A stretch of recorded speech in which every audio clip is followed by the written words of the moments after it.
Hey guys, how you doing? My name is Llama, and a little over a week ago, I took part in the original stress test for Classic WoW Beta, and it was a bit of a disaster. I have made a video on that, you've probably already seen it if you're watching this, so we'll very quickly run over what happened, and essentially there were some serious issues with logging on and being able to participate in the normal and conventional way of playing the game, and this resulted in Blizzard putting an extra stress test into their schedule about a week later that invited the players of the original stress test.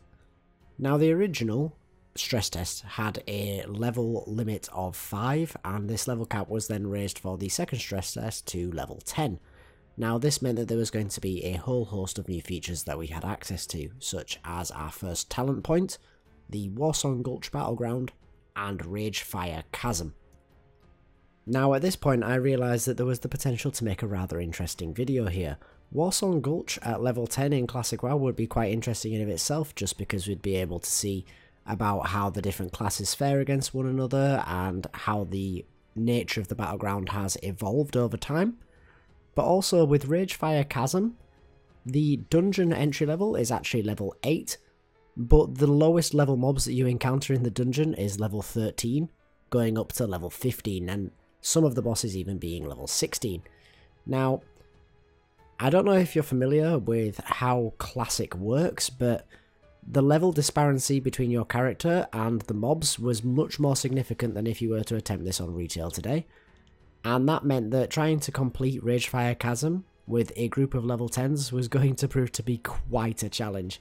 And spoiler alert, it does make to quite an interesting string of events that are going to happen later on in this video. But before we dive into Ragefire Chasm, we're going to take a look at Warsong Gulch. Now I'm doing it this way around because this was the way around that I actually participated in the events, and as a result I didn't actually have my defensive stance quest completed by the time I entered Warsong Gulch. Now this is because I went to pick up the quest to get defensive stance on my warrior, and the Warsong Gulch entry NPC is actually right next to the NPC that gives me the quest.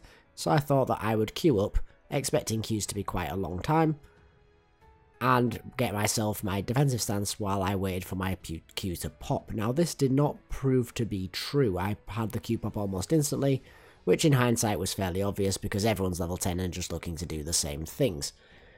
So I entered into Warsong Gulch, forgetting entirely over the years what things had come in what expansions and what I was expecting, and it was a pleasant surprise, even as a warrior who was running around with a relatively poor set of gear by comparison to a lot of the players that I was playing against, and using a sword and shield in spite of the fact that I didn't have defensive stance.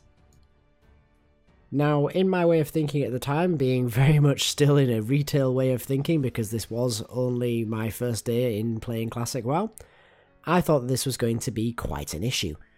But in actuality, because of the fact that everyone's level 10, very few people have even green items, the itemization didn't prove to be that much of an issue.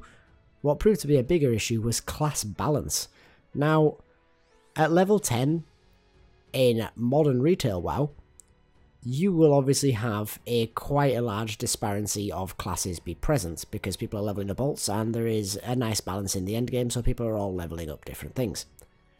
The number of warriors and more notably hunters, however, in my PvP experiences on this beta was massive. There was very little variance. There was a couple of healer priests and one paladin that proved to be quite problematic, but I wish I had realised in advance that this was going to be the case, and that my concerns over the itemization I had going into this were going to be kind of void. The one thing that I was happy to see hold true, however, is that the Alliance still suck and the Horde will always win. I kid Alliance players, I kid, but in all seriousness I did take part in the battleground that I'm showing you here, as well as 2 more.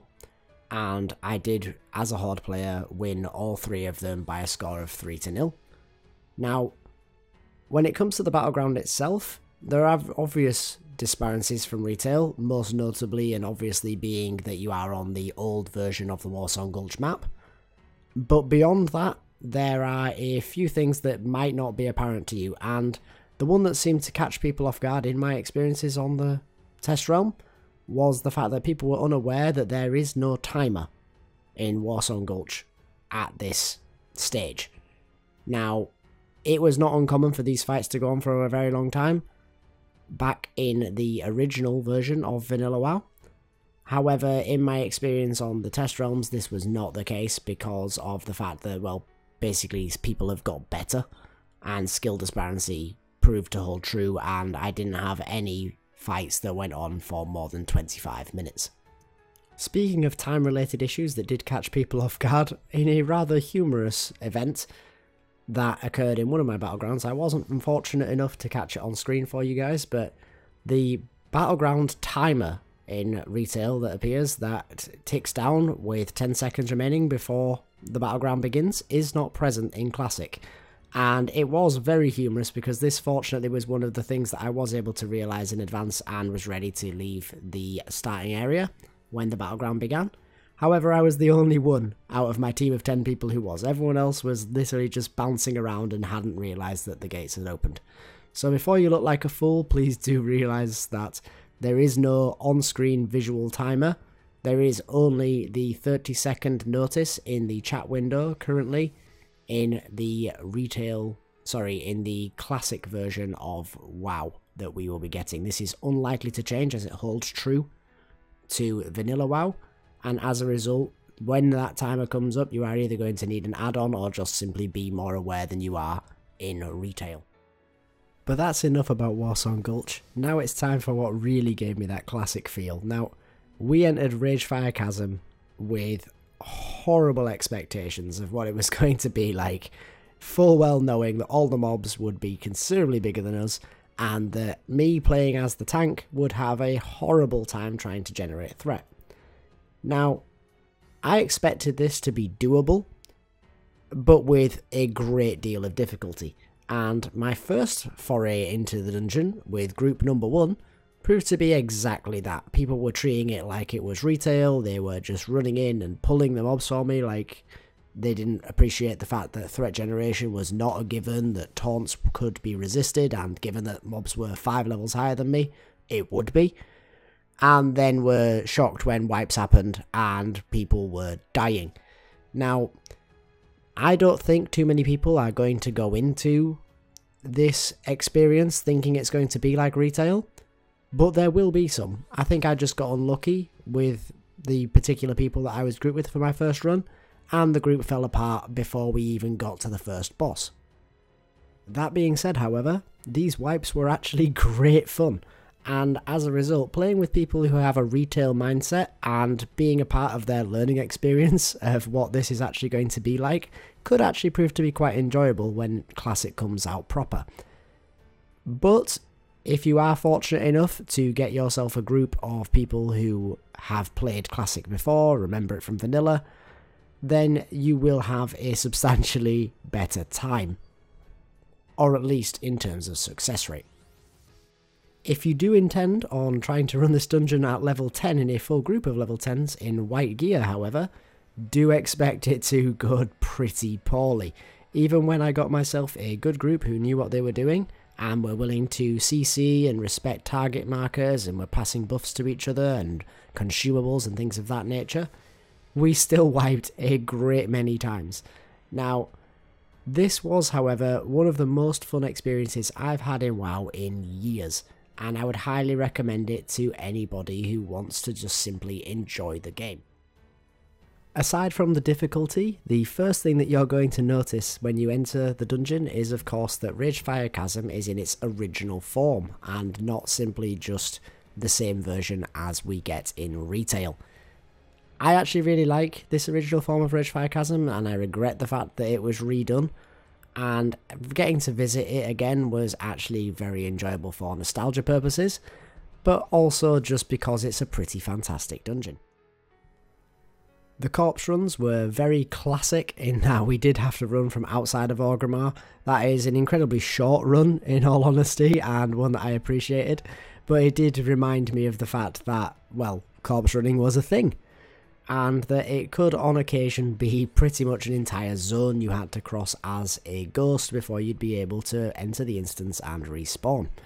Now, this is actually one of those other things again that is, on paper, a terrible thing, but in actuality it proves to be incredibly fun. What didn't prove to be fun, however, was the fact that I was attempting to tank with the inability to actually generate aggro, as everything would consistently either resist my abilities or dodge or parry them, and I couldn't land a damn thing.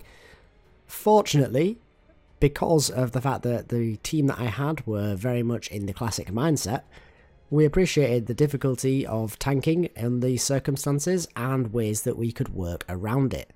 At first we tried the typical allow me to go in early and establish quite a bit of threat before we actually tried to kill anything, but with the survivability issues we had, that actually proved to be more of a challenge as well.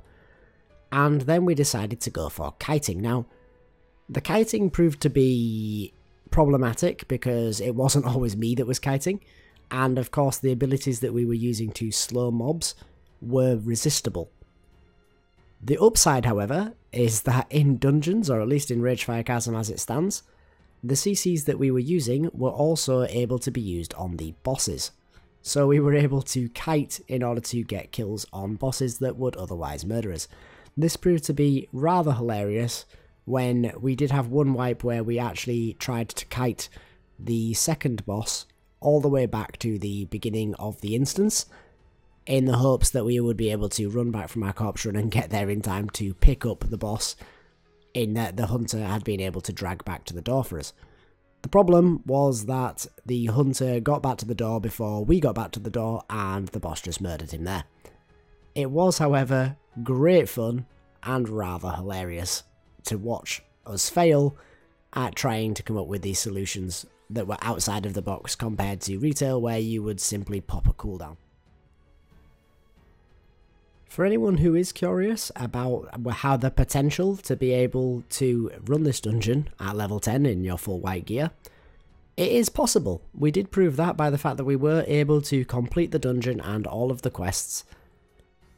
However, if we had have wiped a single more time, we would have been in a rather unfortunate position, as all of the mobs had actually respawned on our last wipe. Fortunately, our last wipe came on some random trash mobs on our way back out of the dungeon, having completed it, and it actually worked out quite well because we were a couple mobs short of one of the kill quests. The difficulty was practically unparalleled as anything that you would have got in a 5-man dungeon in the retail version of the game, as was the experience and the enjoyment. So I do highly recommend to anyone who gains access to a stress test to go and try this out. So as a closing thought on this, I would like to say that the second stress test was a resounding success, both in terms of classic WoW and what offers and the enjoyment, but also in terms of server stability that plagued the first stress test. I had no issues whatsoever at any point logging into the game and playing. It worked just as well as I would have expected from retail version of WoW. And as a result, I like to think that this is the same standard that we're going to see going forward. But that's going to do it for this video, guys. I do hope you enjoyed it. If you did, please do consider liking the video, it helps out a great deal. And also, if you want to be kept up to date with any future videos, please do consider subscribing to the channel.